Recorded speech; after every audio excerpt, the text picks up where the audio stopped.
1 Samuel, capítulo 19. Saul falou a seu filho Jonatas e a todos os seus conselheiros sobre a sua intenção de matar Davi. Jonatas, porém, gostava muito de Davi. E o alertou: meu pai está procurando uma oportunidade para matar-te. Tenha cuidado amanhã cedo. Vá para um esconderijo e fique por lá. Sairei e ficarei com meu pai no campo onde você estiver. Falarei a ele sobre você e, depois, contarei a você o que eu descobrir. Jonatas falou bem de Davi a Saul, seu pai, e lhe disse: que o rei não faça mal a seu servo Davi, ele não lhe fez mal nenhum. Ao contrário, o que ele fez trouxe grandes benefícios ao rei. Ele arriscou a vida quando matou o filisteu. O Senhor trouxe grande vitória para todo Israel, tu mesmo viste tudo e ficaste contente. Por que, então, farias mal a um inocente como Davi, matando-o sem motivo? Saul atendeu a Jonatas e fez este juramento: juro pelo nome do Senhor que Davi não será morto. Então Jonatas chamou a Davi e lhe contou a conversa toda. Levou-o até Saul, e Davi voltou a servir a Saul como anteriormente. E houve guerra outra vez, e Davi foi lutar com os filisteus. Ele lhes impôs uma grande derrota e eles fugiram dele. Mas um espírito maligno mandado pelo Senhor apoderou-se de Saul quando ele estava sentado em sua casa, com sua lança na mão. Enquanto Davi estava tocando harpa, Saul tentou encravá-lo na parede com sua lança, mas Davi desviou-se e a lança encravou na parede. E Davi conseguiu escapar. Naquela mesma noite, Saul enviou alguns homens à casa de Davi para vigiar e matar de manhã, mas Mical, a mulher de Davi, o alertou: se você não fugir esta noite para salvar sua vida, amanhã estará morto. Então Mical fez Davi descer por uma janela, e ele fugiu. Depois Mical pegou um ídolo do clã e o deitou na cama, pôs uma almofada de pelos de cabra na cabeceira e o cobriu com um manto. Quando chegaram os homens que Saul tinha enviado para prenderem Davi, Mical disse: ele está doente. Então Saul enviou os homens de volta para verem Davi dizendo: tragam-no até aqui em sua cama para que eu o mate. Quando, porém, os homens entraram, o ídolo do clã estava na cama, e na cabeceira havia uma almofada de pelos de cabra. Saul disse a Mical: por que você me enganou desse modo e deixou que o meu inimigo escapasse? Ela lhe respondeu: ele me disse que o deixasse, senão me mataria? Depois que fugiu, Davi foi falar com Samuel em Ramá, e contou-lhe tudo o que Saul lhe havia feito. Então ele e Samuel foram a Naiote e ficaram lá.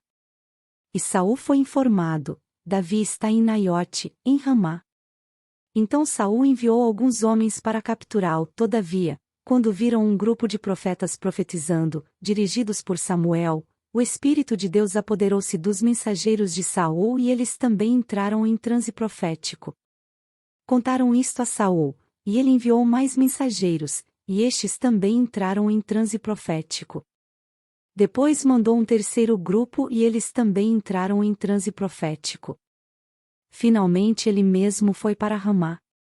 Chegando à grande cisterna do lugar chamado Seco, perguntou onde estavam Samuel e Davi. E lhe responderam: em Naiote de Ramá. Então Saul foi para lá. Entretanto, o Espírito de Deus apoderou-se dele, e ele foi pelo caminho em transe profético, até chegar a Naiote. E despindo-se de suas roupas, também profetizou em transe na presença de Samuel. Ele ficou deitado nu, todo aquele dia e toda aquela noite. Por isso, o povo diz: está Saul também entre os profetas? 1 Samuel, capítulo 20. Então Davi fugiu de Naiote, em Ramá, foi falar com Jonatas e perguntou: o que foi que eu fiz? Qual é o meu crime? Qual foi o pecado que cometi contra seu pai para que ele queira tirar minha vida? Nem pense nisso, respondeu Jonatas, você não será morto. Meu pai não fará coisa alguma sem antes me avisar, seja importante ou não. Por que ele iria esconder isso de mim? Não é nada disso. Davi, contudo, fez um juramento e disse: seu pai sabe muito bem que eu conto com a sua simpatia, e pensou: Jonatas não deve saber disso para não se entristecer. No entanto, eu juro pelo nome do Senhor e por sua vida que estou a um passo da morte. Jonatas disse a Davi: Eu farei o que você achar necessário. Então disse Davi: Amanhã é a festa da lua nova, e devo jantar com o rei, mas deixe-me ir esconder-me no campo até o final da tarde de depois de amanhã. Se seu pai sentir minha falta, diga-lhe. Davi insistiu comigo para que lhe permitisse ir a Belém, sua cidade natal, por causa do sacrifício anual que está sendo feito lá por todo o seu clã. Se ele disser: Está bem, então seu servo estará seguro. Se ele, porém, ficar muito irado, você pode estar certo de que está decidido a me fazer mal.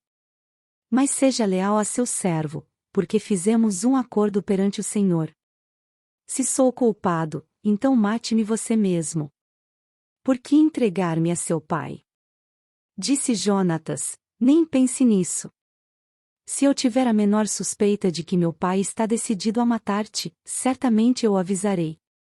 Davi perguntou: Quem irá contar-me, se seu pai lhe responder asperamente? Jonatas disse: Venha, vamos ao campo. Eles foram. E Jonatas disse a Davi: Pelo Senhor, o Deus de Israel, prometo que sondarei meu pai, a esta hora, depois de amanhã.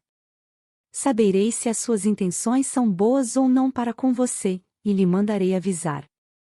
E, se meu pai quiser fazer-lhe mal, que o Senhor me castigue com todo rigor, se eu não lhe informar e não te deixar ir em segurança.